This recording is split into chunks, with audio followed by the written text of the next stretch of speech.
Chers abonnés, bonjour. J'espère que vous allez bien. L'invité que nous recevons aujourd'hui est un joueur encore en activité, un nomade du football, et est nul autre que le fondateur de la BTC Academy. Il s'agit de Jean-Philippe Rutabairo.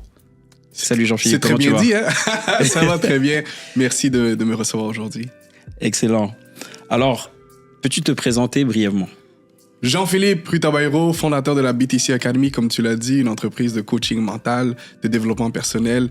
Je suis un conférencier également, un expert en motivation et un amoureux du ballon. Je pense que c'est ça qui nous connecte. J'adore le foot, mais une de mes autres passions, je t'avouerais que c'est le développement personnel et d'aider les gens dans ma communauté. Excellent. Donc, comme tu l'as bien dit, donc, on a la même passion qui est le foot. Et moi, ce que je voudrais savoir par rapport à ça, c'est à quel âge tu as commencé à jouer au foot ? J'ai commencé à l'âge de 7 ans.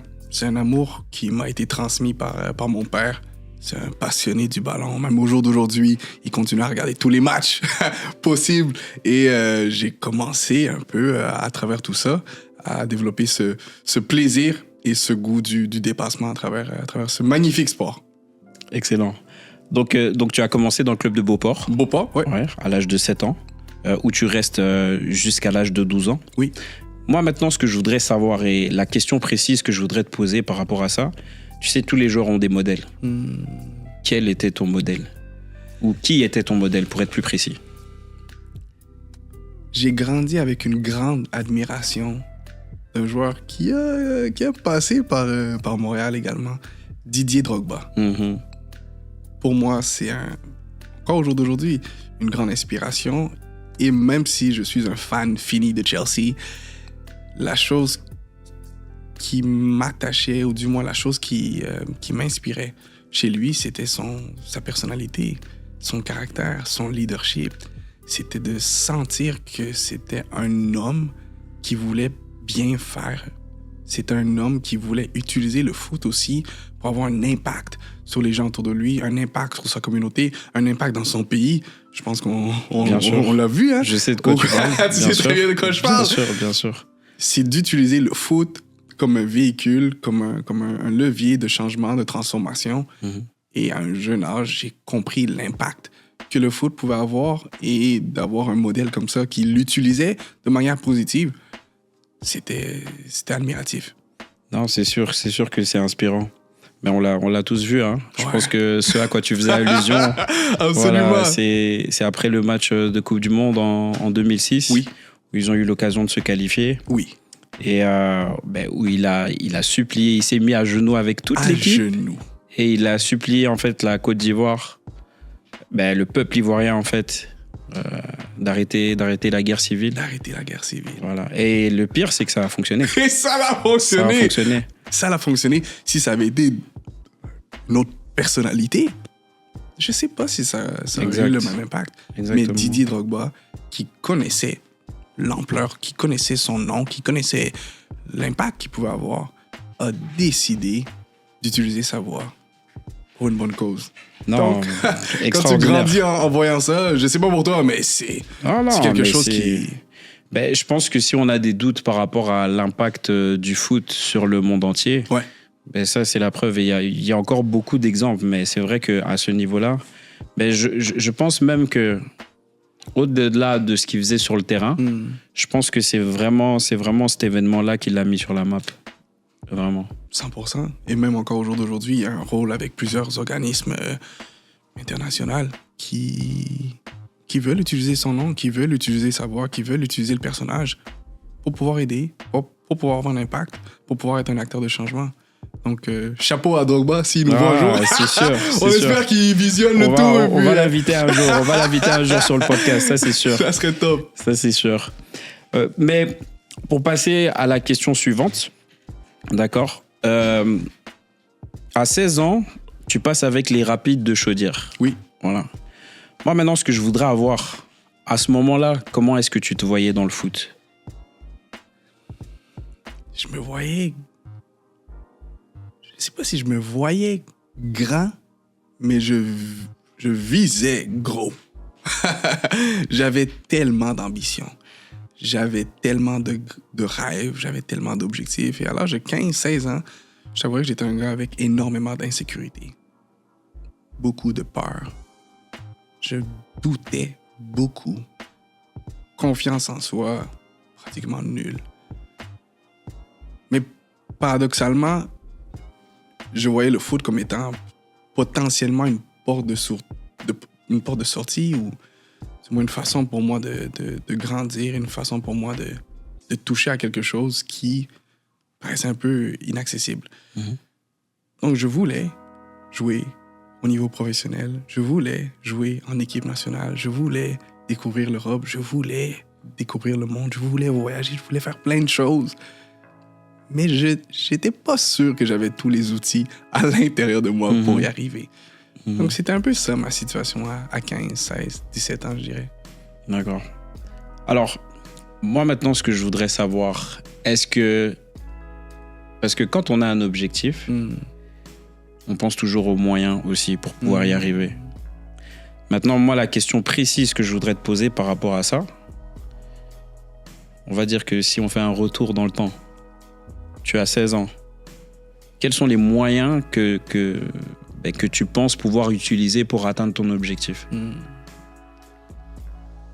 À 16 ans, j'ai cherché beaucoup de moyens pour y arriver. J'étais un joueur qui était engagé, investi. Je m'entraînais avec mon équipe et je m'entraînais solo aussi parce que j'avais ce goût de l'effort. Je voulais en faire plus. Mais les choses ne changeaient pas trop. Et ma situation à 16, 17, 18, 19 ans, c'est que dans mes équipes, que ce soit au niveau scolaire ou civil, je ne jouais pas.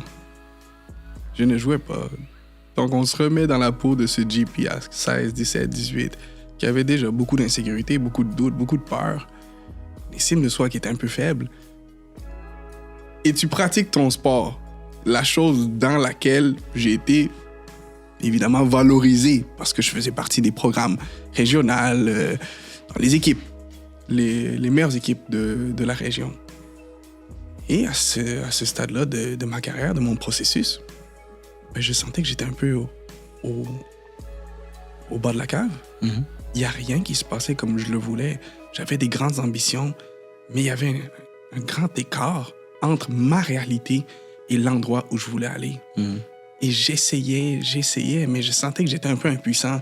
Et c'est là que j'ai eu la chance d'avoir des éducateurs en or. Et je pense à spécialement un mentor, même que j'ai au jour d'aujourd'hui, qui s'appelle Fergus Brett, le père de Olivier Brett, qui a entraîné à Soccer Québec Centre, le club où j'ai grandi, qui m'a pris sous son aile, qui a vraiment essayé de me guider et qui m'a référé à une coach mentale.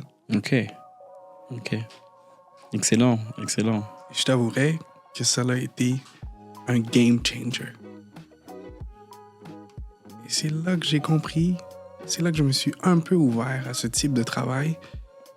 Et je t'avouerais que ça a été une porte d'entrée vers la meilleure version de moi-même. D'accord. Et c'est à quel âge que tu as commencé à faire ça? Je dirais à l'âge de 15, 16 ans, jusqu'à mes 18, 19 ans. D'accord. Est-ce que tu pourrais nous expliquer, par exemple, une des méthodes? Et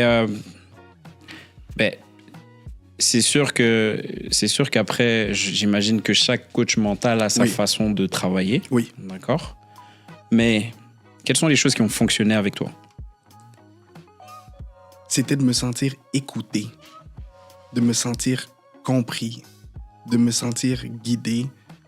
C'était aussi de sentir que le pouvoir dans ma vie, c'était de reprendre le pouvoir dans ma vie, reprendre la responsabilité dans ma vie.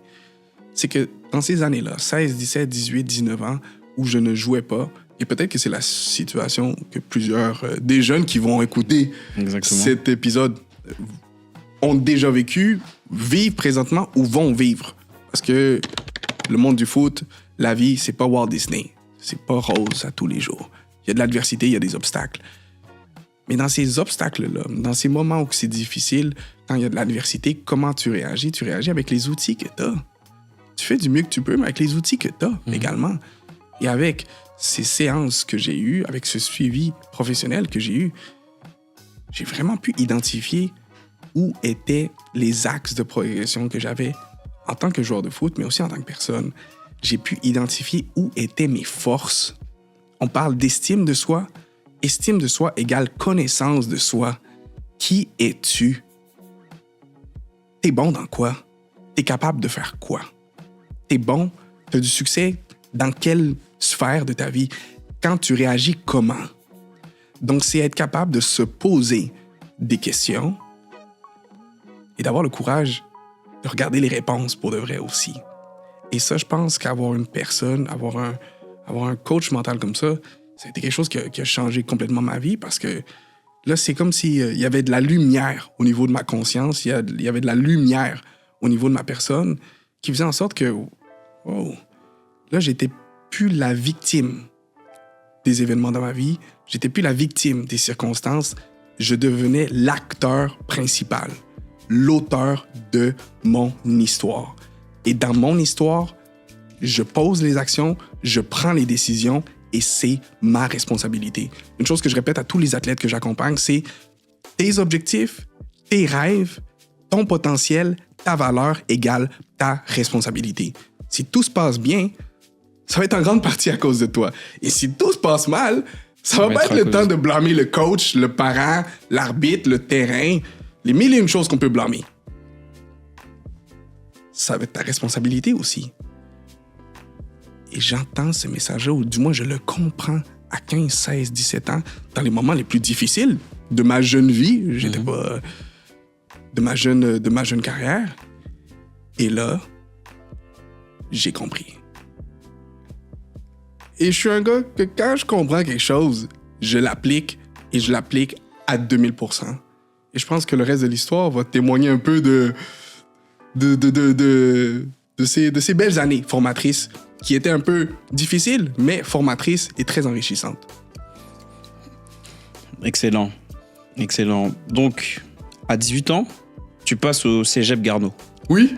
Voilà. Donc, ça aussi, j'imagine que c'est une grande étape de ta vie. Grande étape. Ouais. Et maintenant, est-ce que durant cette période, tu as continué à jouer au foot? Oui, parce que c'était la chose qui me faisait vibrer. Mais la première année du Cégep, j'évolue dans la division 2 collégiale. On ne me considère pas dans les premiers plans. Et je pense que le niveau collégial, c'est le meilleur niveau U21, on peut dire ça, dans la province. Et je fais pas partie du tout des plans de la première équipe. Donc la première année, je joue avec la deuxième équipe. Et je joue, mais je suis pas encore une figure importante ou j'ai pas le rôle que moi, j'aspire à avoir. Et c'est là que tu comprends la déconnexion entre les ambitions du haut niveau que j'avais et la réalité.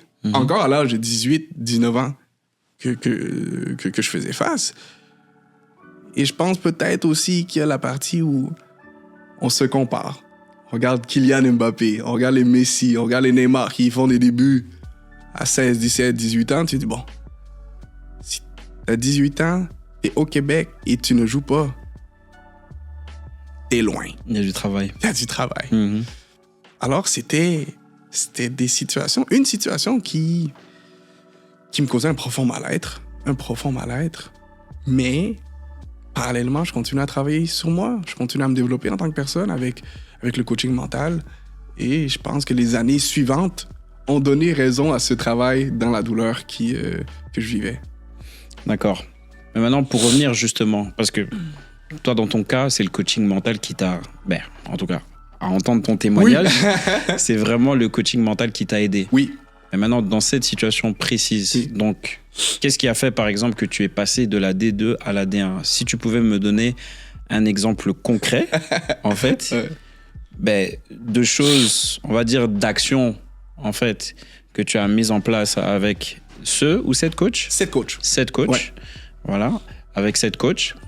Et voilà, me dire vraiment l'impact direct que ça a eu sur tes performances. Oui.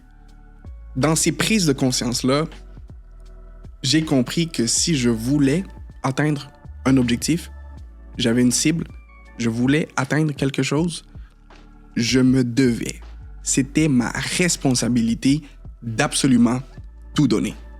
Et des fois, on pense qu'on est bon, qu'on a du talent, qu'on a un don surnaturel.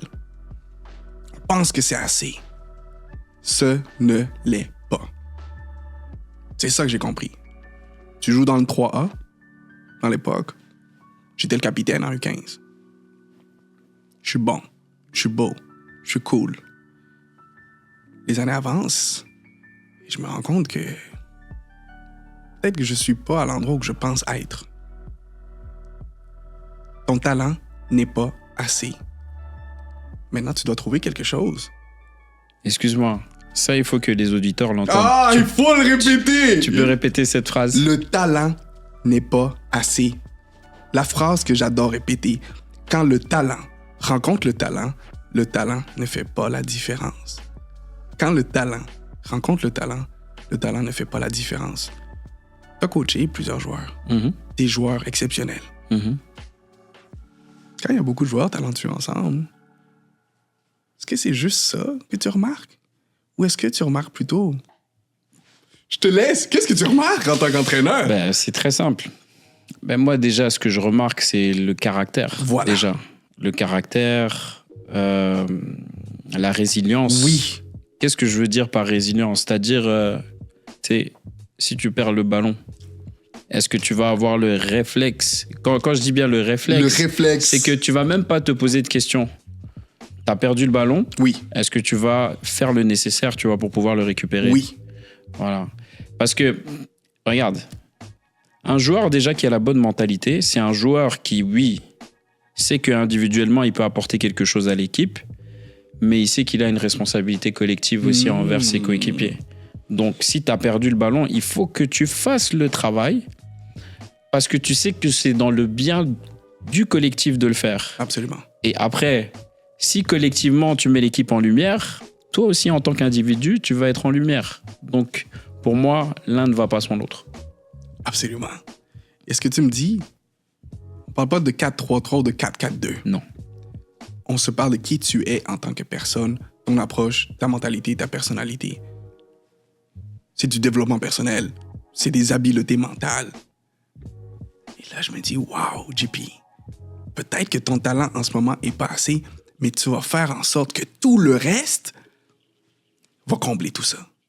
Ton engagement, ton investissement, ton désir d'apprendre, ton désir d'être une bonne personne, ton désir d'être un leader positif, ton désir d'avoir une bonne attitude quand ça va bien, mais aussi quand ça va pas bien.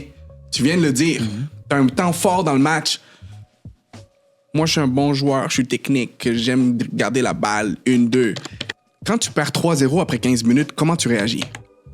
Exactement. Comment tu réagis? Et tous ces aspects-là, je me suis dit, Jean-Philippe, ça va faire ta force. Et il va y avoir un jour où tu vas avoir une opportunité et tu vas la saisir.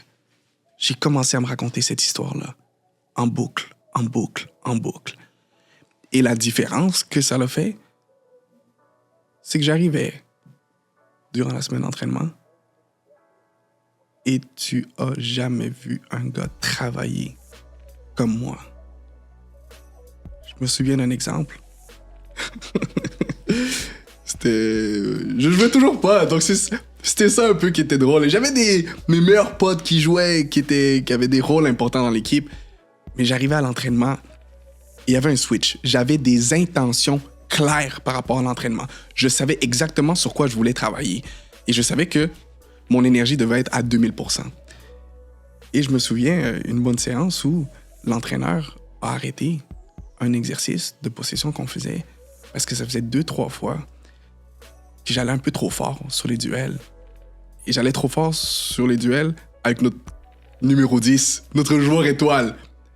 Jusqu'à un moment où l'entraîneur a dit « JP, si tu continues comme ça, je vais devoir te sortir de l'entraînement. » J'étais le 23e joueur. Mais l'engagement que j'avais, si tu viens de l'extérieur, là, tu dis « Ce gars-là, il joue sa vie. » Là. On parle de changement. C'était ça.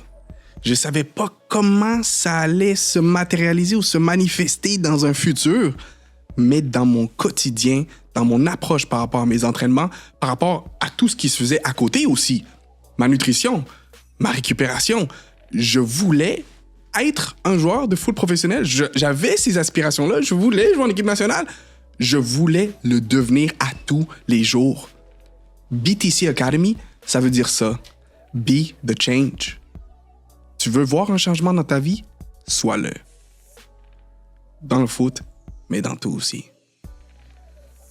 Excellent. Donc, après ça, tu passes avec la NCAA. Oui. Voilà. Et donc, si je ne me trompe pas, donc c'est à St. Rose College. Absolument. Excellent.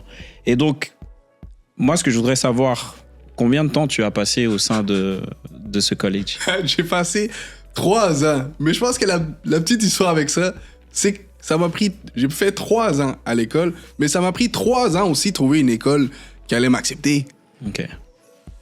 J'avais clairement pas le profil d'un joueur très alléchant pour une université, surtout parce qu'on connaît les frais que ça l'occasionne. Un joueur qui ne joue pas au niveau civil, au niveau scolaire, je devais être créatif. À chaque fois qu'il y avait un match amical, j'essayais de soutirer des vidéos, des petites séquences pour créer des montages par rapport à ça. Et j'ai fait des camps, des ID camps, des showcases à tous les coins des États-Unis. Je suis allé au Texas, en Floride, je suis allé à New York, tout ça en autobus. Et je me suis dit, Jean-Philippe, sois patient, crois-y. Et je te confirme, quand tu fais 15 heures d'autobus, je me souviens, je suis allé une fois au Connecticut, j'avais fait 15 heures d'autobus pour un camp de 3 jours. Et j'avais payé chaque dollar, chaque sou à la sueur des camps d'été de soccer que je donnais. La détermination que j'avais, les Américains qui étaient là-bas comprenaient pas, là, j'avais mangé quoi. Mais je le voulais tellement. Et j'avais compris que c'était pas une question de talent. C'était une question de vouloir. C'est une question de volonté. Et je me rappelle que dans un de ces camps-là, un des entraîneurs qui me coachait pendant quelques jours a vu cette flamme que j'avais dans les yeux. Il m'a dit, c'est quelque chose de spécial. Et tu sais quoi? J'y ai cru. Et ce même entraîneur-là, c'est l'entraîneur qui a fini par me recruter pour le college où j'ai signé. Souvent on dit, on sait jamais qui regarde. Exact. Exactement. Je trouve que c'est un bon exemple. Ah, mais bravo, hein. Bravo, franchement, c'est une belle histoire. C'est une belle histoire. Et cela prouve aussi, c'est drôle, hein, parce que il y a de cela quelques semaines, je parlais à des jeunes joueurs et je leur disais, c'est pas parce que tu es moins bon que ton coéquipier aujourd'hui que tu vas être moins bon que ton coéquipier demain. Et c'est la vérité. Oui. C'est la vérité, parce que ce qui fait la différence, comme tu l'as dit, hein, c'est est-ce que tu vas être capable de prendre toutes les responsabilités que tu as à prendre par rapport à ce que tu as à faire. Oui. C'est ça qui, selon moi, fait vraiment la différence. Oui. Et pour ça, tu peux être talentueux, tu peux ne pas être talentueux, mais à un moment donné, ça va faire une différence. On contrôle pas le quand, on contrôle pas le comment, mais tu contrôles beaucoup de choses quand même. Et je pense que dans ces jeunes-là que tu dois fréquenter, les jeunes que tu entraînes aussi, et dans cette génération dans laquelle on est exposé beaucoup à la comparaison. Je pense que la comparaison, ça tue le bonheur. Quand tu te compares au chemin de quelqu'un d'autre, forcément, tu vas sentir que le tien a un peu moins de valeur. Mais se responsabiliser par rapport à son processus, c'est de se dire que son chemin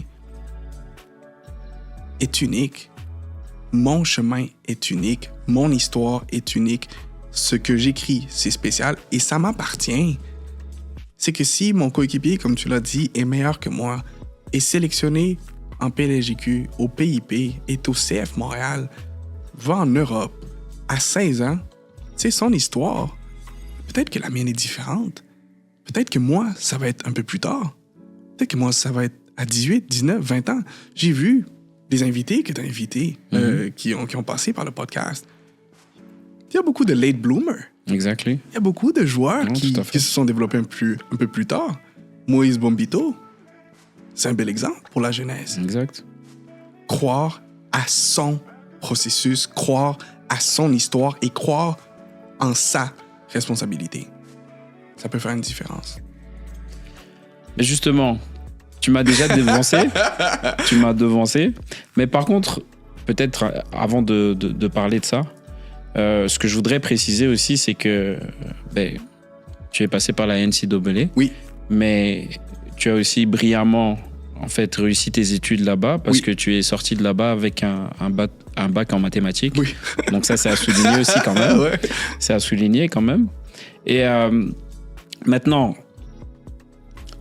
parce que je dois dire que je connais pas vraiment en fait la hiérarchie des événements, tu vois, dans les détails. Donc c'est pour ça que je vais te poser la question. Est-ce que quand tu étais en NCAA, tu avais déjà commencé la BTC Academy ou c'est quelque chose qui est arrivé après? La BTC Academy, c'est quelque chose qui a toujours fait partie de ma vie. Je pense que je l'ai toujours fait. C'est drôle à dire. Aider un jeune, conseiller, guider. Je le faisais à 13 ans, quand j'étais capitaine de mon équipe et que je voyais un plus jeune ou que je coachais dans les camps d'été. Ça a toujours été en moi. Et c'est pour ça, des fois, on parle d'entreprise, de business. Je suis pas dans ça. Je te parle d'une mission de vie qui est d'aider, d'accompagner, de guider, d'inspirer les gens autour de moi à faire ressortir le meilleur, la meilleure version d'eux-mêmes. Je l'ai toujours fait. Je pense que l'idée, c'est concrétiser et clarifier un peu plus avec le temps parce que je me suis dit, tu peux le faire bien sûr pour les gens qui sont autour de toi, qui sont dans ton cercle, mais si c'est ta mission de vie, tu te dois d'en parler partout. Partout. Partout où tu vas aller, tu dois amener cette mission avec toi. Donc, à travers ces années-là, à St. Rose, aux États-Unis, je revenais à la maison, j'allais dans mon club, parler aux plus jeunes. Je coachais une équipe, je donnais des petites cliniques techniques ici et là, en futsal. Mais à chaque fois, dans mon message, il y avait un peu cette continuité-là. Mm-hmm. Donnez le meilleur de vous-même. Essayez d'en faire un peu plus. Dans tout. Parce que je parlais pas de quelque chose que j'avais lu dans un magazine. Je te parle de mon expérience. De ton vécu. De mon vécu. Mm-hmm. C'est pour ça que ça résonne autant. Mm-hmm. J'ai pas joué pendant 3-4 ans. Quand j'ai mis les pieds à St. Rose, on m'a donné cette opportunité que j'attendais probablement depuis toute ma vie, mm-hmm. de jouer dans un niveau compétitif, d'avoir encore agrandir le réseau, d'avoir des gens autour de moi qui pourraient potentiellement me propulser. J'étais titulaire dans tous les matchs où j'ai joué au niveau universitaire. Après 6 mois, j'étais le capitaine. Après 3 ans, j'étais All-Conference. J'étais parmi les All-Stars de la Ligue. C'est beau. J'ai eu beaucoup de likes sur Facebook puis sur Instagram. Mais tout ça, c'est construit, tout ça, c'est bâti dans les moments difficiles. Dans les moments où 99,999% des gens pourraient abandonner. Exact. Et honnêtement, avec raison. Personne aime souffrir. Personne aime la douleur. C'est un peu contre nature. Contre nature. Mm-hmm. Mais des fois, t'es juste à ça de réussir. Des fois, la porte, je sais pas si t'as déjà vu la photo, quelqu'un qui creuse. Des fois, t'es à ça. Est-ce que tu vas y croire? Est-ce que tu vas être patient? J'y ai cru. Top. J'y ai cru. Top. Mais alors, justement, là, on va aller encore plus dans ton terrain. Là, on va aller vraiment dans les détails. C'est quoi pour toi être la meilleure version de toi-même? Et attends, avant que tu répondes... C'est une bonne question, hein? Avant que tu répondes, parce que bon, comme tu le sais, je suis quelqu'un, tu vois, qui a beaucoup regardé tes vidéos et tout ça. Et je t'avoue que même mon équipe, voilà, on apprécie vraiment le travail que tu fais. C'est vraiment un top travail. Ce qu'on voit vraiment, c'est que tu es une source d'inspiration, tu vois. Et on a besoin de personnes comme toi au Québec, tu vois, pour faire avancer le foot. Mais moi, ce que je voudrais savoir, pour être encore plus précis dans la question que je t'ai posée, c'est quoi pour toi être la meilleure version de soi-même, mais pour un joueur de foot? C'est une bonne question, ça. Être la meilleure version de soi-même. Qu'est-ce qu'être la meilleure version de soi-même? Pour un joueur de foot. Pour un joueur de foot. Et je vais te reposer une question. OK.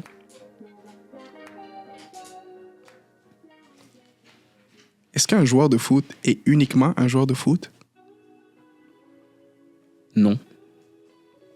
Non. Mais, là, on est dans un contexte de... En fait, je suis totalement d'accord avec toi. C'est sûr que ce que tu es à l'extérieur... Non, je reviens en arrière. Ce que tu es sur le terrain reflète ce que tu es à l'extérieur.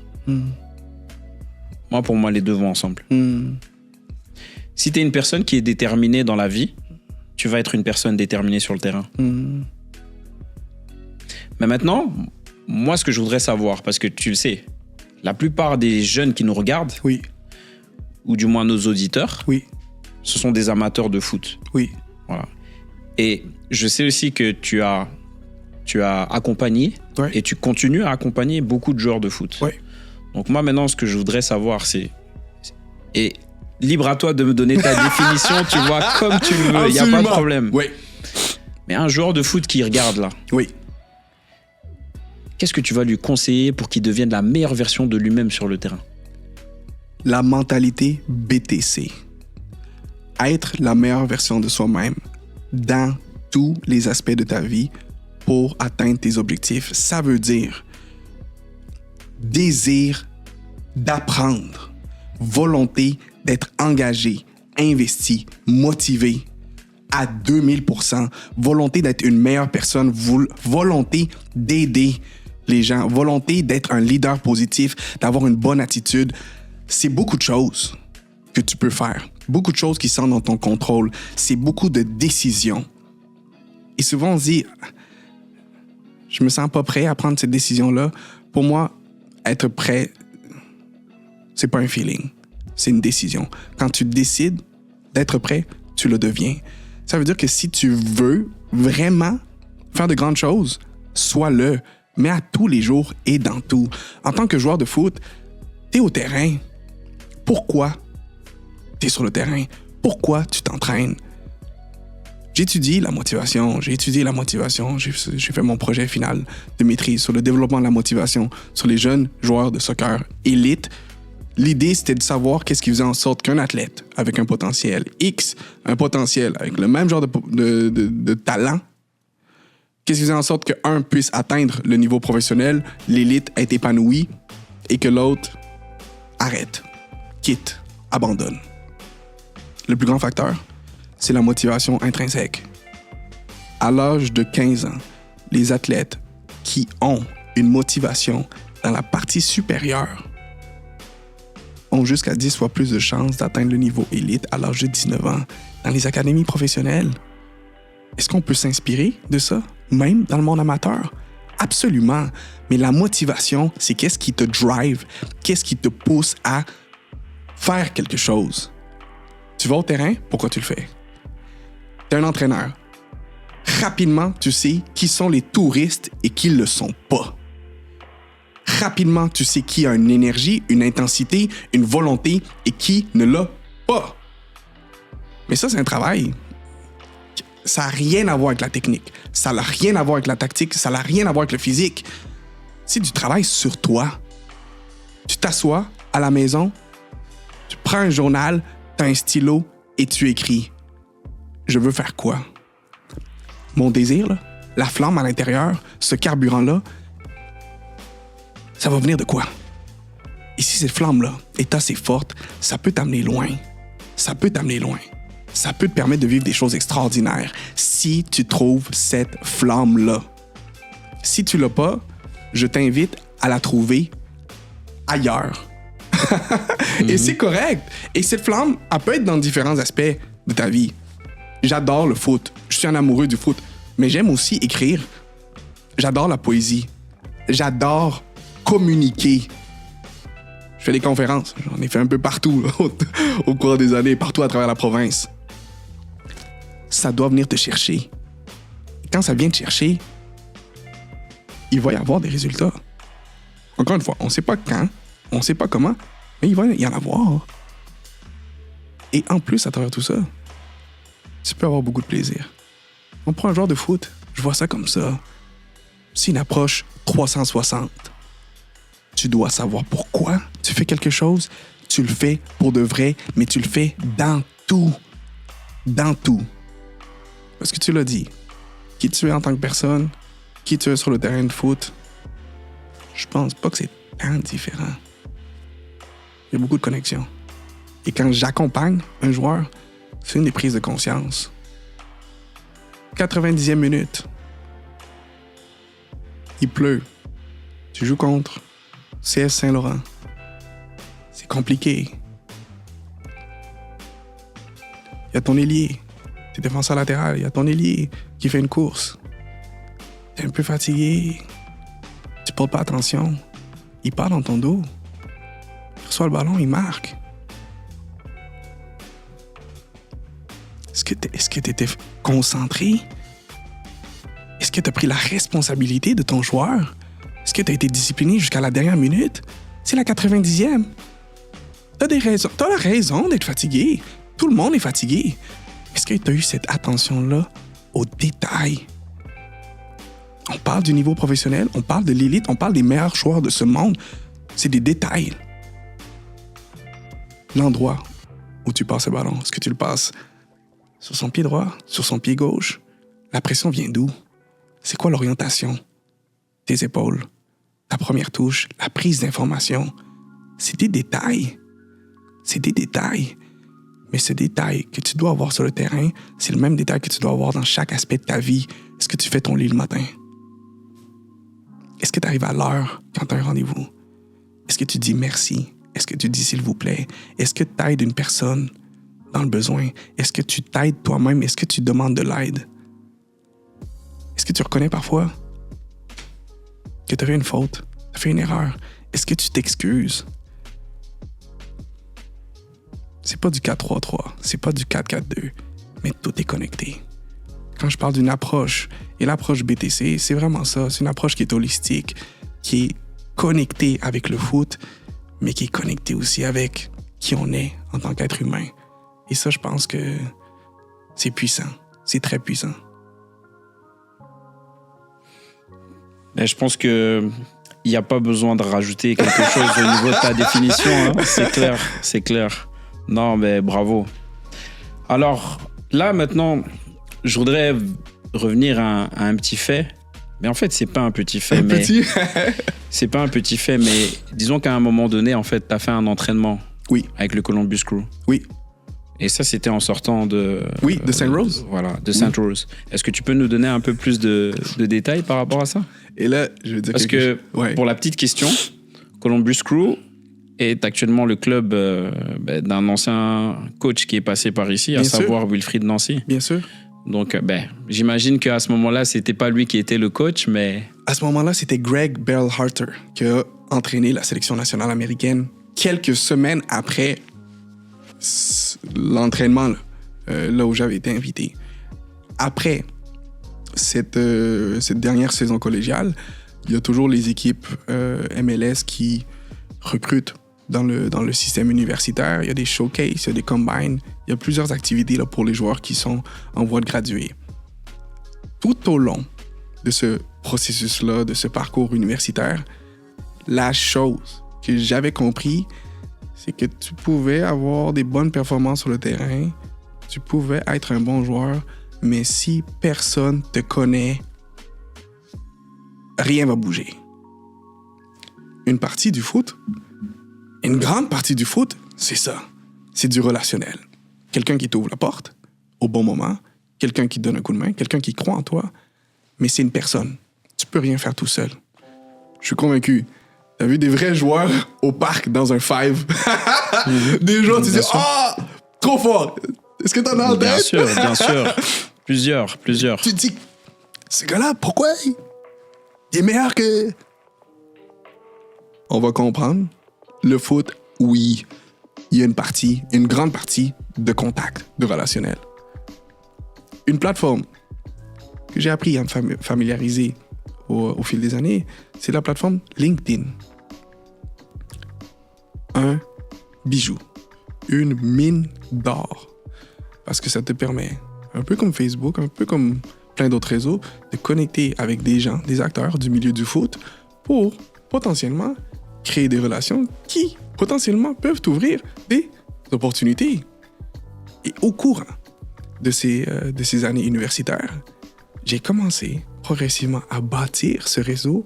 Et dans ce réseau, je me suis lié d'amitié avec le directeur sportif du Columbus Crew à ce moment-là, qui était un Canadien, ancien international également, Pat Onstad, gardien de but qui a joué en équipe nationale.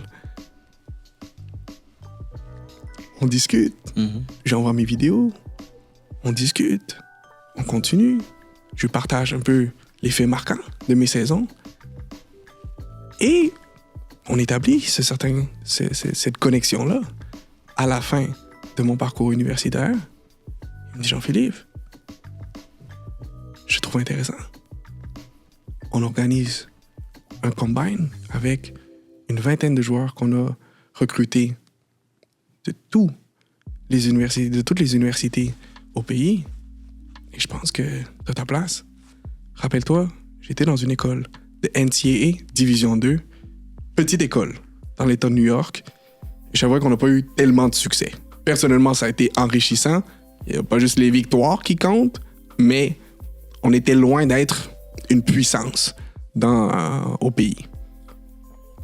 Et soudainement, je me retrouve avec des gars qui jouent dans les ACC, dans les grosses écoles, les Stanford, les Penn State. Et là, je me dis, waouh, le foot, c'est pas juste le talent, là. Parce que je suis là. Et je me rappelle très bien d'où je viens.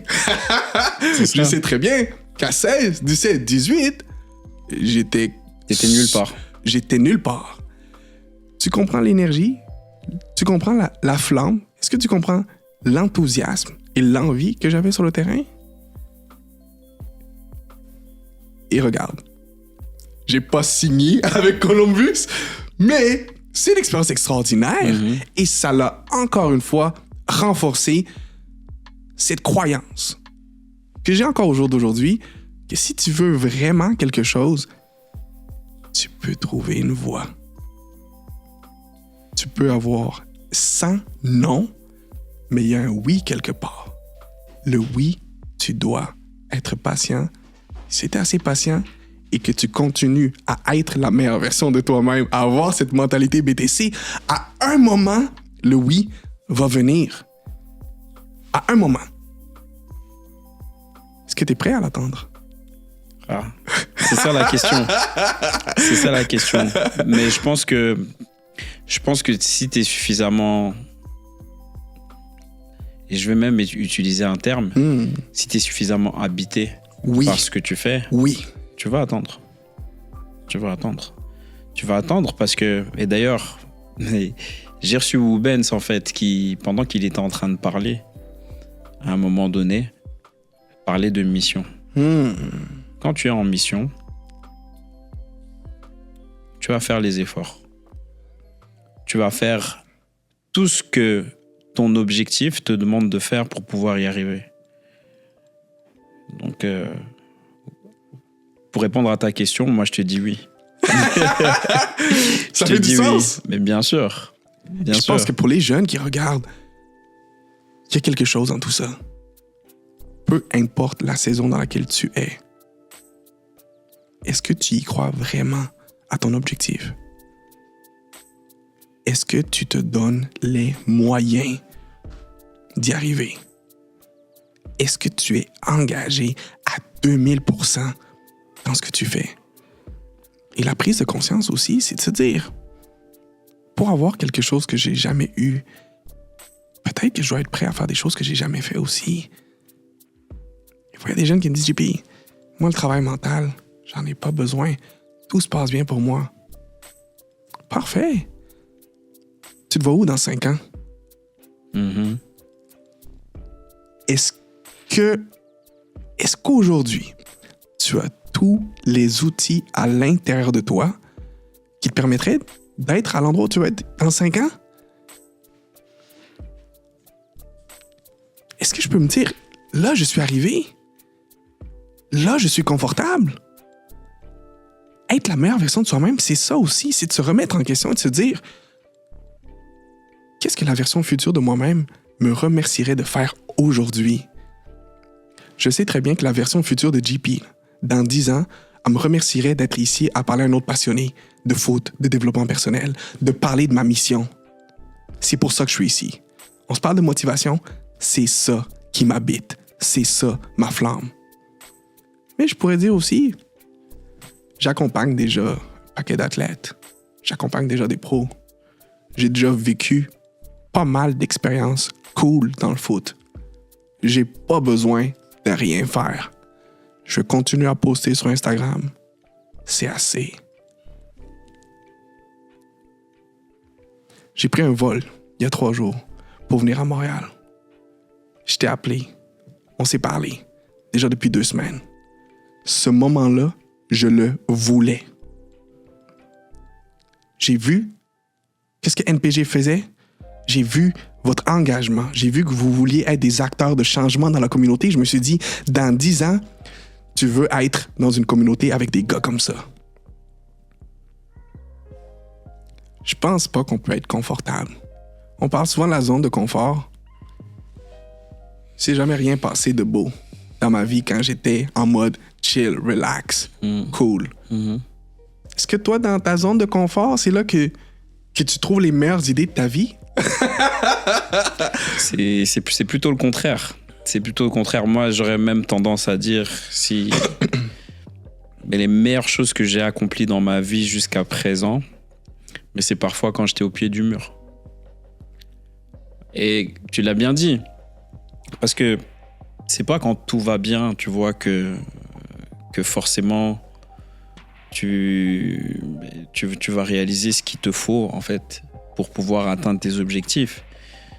Mais c'est quand tu es en train de passer par des tribulations, tu vois, quand tu as des problèmes. Voilà. Mais déjà, quand tu as un problème, est-ce que tu vois vraiment la situation comme un problème? Ça, c'est un bon point. Ou tu vois la situation comme quelque chose qui va te faire avancer? Voilà. Mais moi, je pense que le déclic s'est fait à ce moment-là. Quand j'ai commencé à voir les problèmes que j'avais dans la vie comme des situations comme des situations positives, en fait, qui vont me faire avancer. Est-ce que ça a fait une différence dans ta vie? Bien sûr. Bien sûr, bien sûr. Non, et sincèrement, je peux dire que c'est vraiment depuis que j'ai cette mentalité. Oui. Parce que c'est une mentalité, c'est une mentalité. C'est pas quelque chose qui arrive du jour au lendemain. Non. Ça, c'est sûr. Parce que, tu sais, tu as parlé aussi à un moment donné du fait que toi, de temps en temps, tu avais aussi des périodes comme ça, tu vois, de manque de confiance. Et ça, je pense que nul n'y échappe. Mais après, comme tu l'as dit, dans ces situations-là, c'est juste de prendre conscience, tu vois, que ça ne va pas dans ta vie. Et que tu dois essayer de faire en sorte, tu vois, que ça change pour que tu puisses avancer, tu vois. C'est si bien dit. Voilà, et donc moi, j'ai pris conscience de ces choses-là pas mal tôt. Et c'est ça qui m'a permis, en fait, tu vois, d'être dans le milieu du foot pendant plus de 10 ans maintenant et de réaliser des choses et de continuer à réaliser des choses et de pas être fatigué, de continuer à réaliser des choses. Et c'est ça, en fait. Oui. Et donc, être dans sa zone de confort,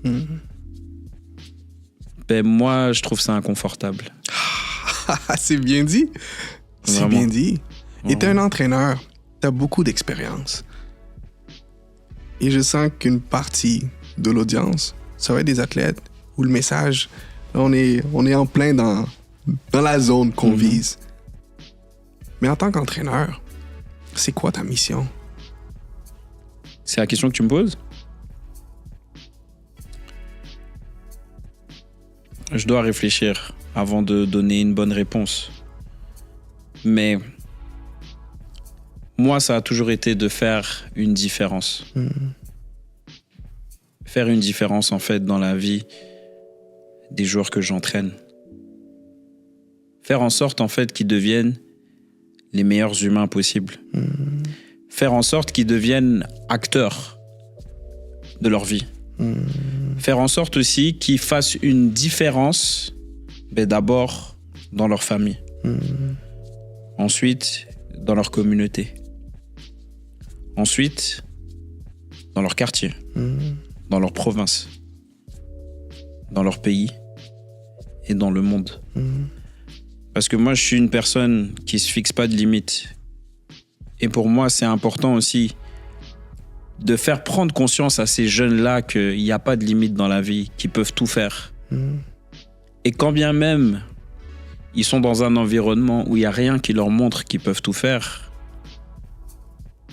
tu peux leur dire, toi, en tant qu'éducateur, que tu peux leur dire, parce que moi, je regarde, tu parlais de Moïse Bombito tout à l'heure. Oui. S'il n'avait pas eu un Kwame Ansa ou un François Bourget qui lui avait dit que tu as du potentiel, il ne serait pas là où il est aujourd'hui. Et tu sais, parfois, en tant qu'éducateur, on ne se rend pas compte de l'impact qu'on a. Mais étrangement, moi, j'ai commencé à m'en rendre compte.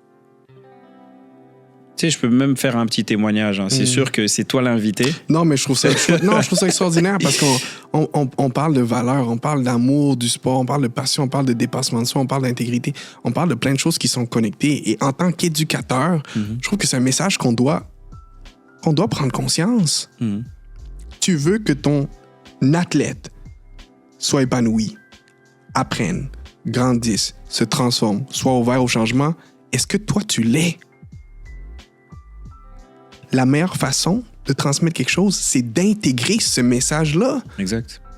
Je te parle de respect. Si je suis respectueux, tu vas le comprendre. Sois gentil, sois gentil.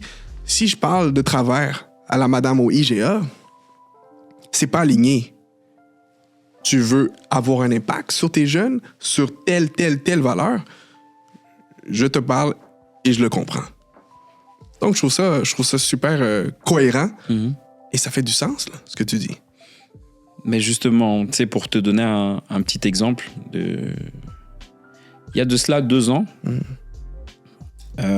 c'était pendant un été, et avec NPG, on était en train de passer par un moment un peu compliqué.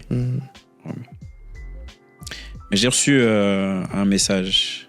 Donc, il y a un jeune, je ne vais pas citer son nom, parce que c'est pas important, mais il va se reconnaître. Il y a un jeune, en fait, qui avait joué avec la sélection régionale de Concordia. Et il m'a envoyé un message sur Instagram en me disant, coach, si je suis arrivé au niveau où je suis arrivé aujourd'hui, c'est grâce à toi. Sincèrement, je veux pas commencer à me cacher. Mais, ouais. J'ai eu des larmes aux yeux parce que à ce moment-là, en fait, j'étais en train de me poser des questions vraiment, on va dire, existentielles. J'étais en train de me poser des questions par rapport à l'impact que j'avais sur les jeunes. Ouais. Par rapport aussi à la raison pour laquelle je faisais tout ce que j'étais en train de faire. Et je t'avoue que quand j'ai eu ce message-là, j'ai dit, c'est ça la raison pour laquelle tu le fais, parce que tu vas avoir un impact positif sur la vie des jeunes. Et c'est vrai que quand ce jeune-là m'a envoyé ce message-là, j'ai dit, c'est ça. C'est ça. C'est ça, c'est ça. Ma raison de vivre, voilà. C'est ça. Mission. C'est ça, voilà. Être en mission. Exactement. En mission. Et ça, je pense que ça fait une grande différence dans tout ce que tu vas faire. C'est que tu sais pourquoi tu fais quelque chose. Tu es un éducateur, tu dois savoir pourquoi tu le fais. Une victoire, un 3 points. J'ai joué beaucoup de matchs dans ma vie. Je m'en souviens pas beaucoup. Mais la chose dont je me souviens, c'est les éducateurs qui m'ont fait cheminer, qui ont cru en moi, qui m'ont donné du courage, qui m'ont écouté. L'impact, le vrai, c'est qu'est-ce qui se passe en tant qu'être humain. Le reste, je pense que c'est un prétexte. J'adore le ballon, là. T'adores le ballon. Je pense que c'est un prétexte. Faut le voir comme ça. Faut voir que c'est un cadeau aussi. Ça nous permet de vivre des émotions. Des moments extraordinaires, des échanges extraordinaires. Non, mais sincèrement, en 10 ans, les rencontres que j'ai faites, les rencontres que je continue à faire, c'est juste extraordinaire. Les voyages. Non, mais sincèrement, encore l'année passée, je peux te le dire, l'année passée, pour la première fois, on a voyagé avec NPG. Vous étiez en France, non? On était en France, on est passé par la Belgique, on a fait la Hollande, on a regardé des matchs de foot, on a rencontré des personnes. C'est sûr que je peux pas aller dans les détails par rapport à toutes les rencontres, parce qu'il y a des rencontres aussi qui vont être déterminantes en fait pour l'avenir de NPG. Bien sûr. Mais ce que je peux te dire, c'est que ces rencontres ont été riches, riches en échanges, riches en partage, riches à tous les niveaux. Et c'est sûr qu'à un moment donné, j'aurai l'occasion aussi d'expliquer ça avec l'équipe en détail, mais sincèrement, je remercie Dieu pour tout ce qui est arrivé là. C'est vraiment exceptionnel. Mais justement, j'ai encore une question à te poser. Ouais. Parce que ça, je sais que tu as regardé le podcast avec Mohamed Sissé. D'ailleurs, Mohamed Sissé, que je salue. On salue. Et à qui on souhaite une excellente préparation, en fait, avec le FC Dallas. Yes. Lui, il a lancé un débat. Mais de manière, on va dire, c'était pas voulu. C'était pas forcément voulu. Mais c'était pas vraiment un débat, mais disons que lui, ce qu'il avait mentionné, en fait, c'était qu'en France, il n'y avait pas forcément autant de talent qu'ici, à Montréal. Je pense que j'ai entendu ça. Moi, j'aurais tendance à dire Paris, tu vois. La région parisienne. Parce que je pense que ce qu'il voulait dire, c'était qu'il voulait plus parler des métropoles. Donc, on avait Paris d'un côté et on avait Montréal de l'autre. Moi, je suis d'accord avec lui pour dire aussi qu'à Montréal, il y a du talent. Mais maintenant, je sais que toi, tu viens. De mon côté. Voilà, tu viens de Québec. Oui. Est-ce que toi, selon ton expérience, tu penses qu'il y a plus de talent à Montréal ou à Québec? Écrivez-le dans les commentaires. Honnêtement, c'est un bon débat. À Québec, j'ai vu énormément de joueurs, de joueuses avec tellement de potentiel, tellement de talent. À Montréal, j'ouvre les yeux, je vois la même chose. Je suis allé plusieurs fois en France, j'ai vu la même chose. J'ai joué en Espagne pendant 3 ans, j'ai vu la même chose. J'étais en Australie, j'ai vu la même chose. En Suède, en Thaïlande où j'étais récemment, j'ai vu la même chose. Du talent, je pense qu'il y en a partout. Le vrai débat, en tant qu'éducateur, en tant qu'athlète, en tant que communauté foot qu'on devrait avoir, c'est comment on le cultive, ce talent-là. En termes de débat, je pense que c'est la profondeur qu'on devrait avoir. Parce que du talent, c'est du talent. Mais quand le talent rencontre le talent, c'est pas le talent qui va faire la différence. Des joueurs qui sont bons en five, au parc, on en connaît. Est-ce qu'on va se vanter de ça? Ou est-ce qu'on aimerait se vanter? Est-ce qu'on aimerait être fier de dire qu'en tant que communauté foot, on veut avoir des éducateurs engagés, ouverts d'esprit, dans une formation continue au niveau technique, qui veulent en apprendre davantage au niveau de la préparation physique, qui veulent en apprendre davantage au niveau tactique, qui veulent intégrer aussi cette composante mentale, où on veut entrer des coachs mentaux dans l'équation, où on veut avoir cette approche 360 du développement, dire à nos athlètes que vous êtes beaucoup plus que des joueurs de foot.